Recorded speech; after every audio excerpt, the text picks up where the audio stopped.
Praise the lord. ప్రభువైన యేసుక్రీస్తు నామమున మీ అందరికీ శుభములు. మన యొక్క దిన భాగంలో నుండి ఆదికాండము 4వ అధ్యాయము 1వ వచనం. యెహోవా దయ వలన నేను ఒక మనిషిని సంపాదించుకున్నాను అనే మాట ఎంతో సంతోషంతో హవ్వ ఏదెన్ తోట వెలుపట ఏ సంతోషం లేని తన స్థితిలలో దేవుడు ఒక గొప్ప సంతోషం ఇచ్చాడని దేవుణ్ణి ఎంతో హృదయపూర్వకంగా ఆరాధిస్తూ వచ్చింది. సృష్టి యావత్తు దేవుడు ఒకే ఒక మాటతో చేసినప్పుడు, కానీ ఆదాం హవ్వను మాత్రం తన యొక్క సొంత రూపంలో తన యొక్క సొంత ఇష్టంతో ఆదాం హవ్వని సృష్టించినప్పుడు తనలో తన జీవవాయువు ఊది అన్యోన్య సంబంధం కలిగి ఉండాలని, మంచి సహవాసంలో ఉండాలని దేవుని యొక్క ఇష్టం. కానీ ఆదాం హవ్వ దేవుని యొక్క అధికారాన్ని ధిక్కరించి నిషేధింపబడిన పనిని చేస్తూ వచ్చారు. ఆ చేయడం చేత వారు పతనమైన స్థితి, ఆ యొక్క ఏదేన్లో సమస్తము ఉన్న దగ్గర కూడా భయంతో వణుకుతో దేవుని దృష్టి నుంచి దాచబడిన స్థితిలోకి వచ్చారు. ఆ పరిస్థితి ఎందుకు అనుమతించబడింది అంటే దేవుని యొక్క అధికారాన్ని ధిక్కరించడం చేత. ఇప్పుడు వారు దేవునితో సహవాసంలో లేరు. శత్రువు యొక్క సహవాసం, ఆ సాతాను యొక్క అందుబాటులో ఉన్నారు. వాడి యొక్క మనస్తత్వం కలిగి ఉన్న స్థితిలో ఉంటున్నారు.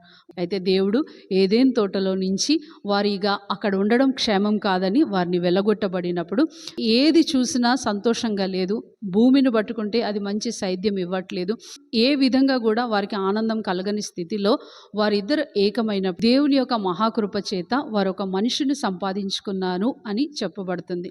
ఒక మనిషిని సంపాదించుకోవటం అంటే మనం ఇక్కడ శారీరకమైన అర్థం ఇవ్వచ్చు, కానీ ఇక్కడ తన సంతోషానికి ముఖ్యమైన కారణం మనం చూసుకున్నట్లయితే ఆదాం హవ్వ ఎప్పుడైతే పతనమైపోయారో దేవుడు వారి యొక్క శాపంలో కూడా ఒక వాగ్దానం ఇచ్చాడు. నీ కొరకు ఒక రక్షకుడిని పంపిస్తా, ఆ రక్షకుడు స్త్రీ గర్భంలో నుంచి పుట్టినవాడు, ఆ శత్రు యొక్క అధికారం నుంచి మిమ్మల్ని విడిపిస్తాడు అని. అయితే ఆ హవ్వ ఏమన్నా ఆలోచిస్తుంది అని అంటే తన గర్భంలో పుట్టిన మొదటి సంతానమే ఒక రక్షకుడిగా ఉదయిస్తాడేమో.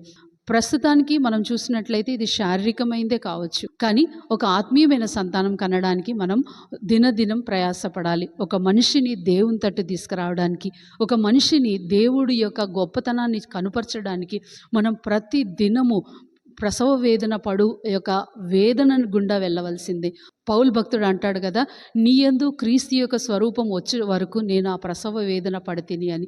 మనం ఆ ప్రసవ వేదనతో దేవుని యొక్క స్వారూప్యము నీ ఎదుట ఉన్నవారు, నశించిపోతున్న వారికి మీద రావాలని మనం ప్రయాసపడదాం. రండి, ఈ రోజంతట్లో నీకు అటువంటి వారు ఎవరైనా ఎదురైతే క్రీస్తు యొక్క గొప్పతనం వారికి కనుపరిచి వారికి చెప్పి మనం ఆయన తట్టు తిప్పుదాం.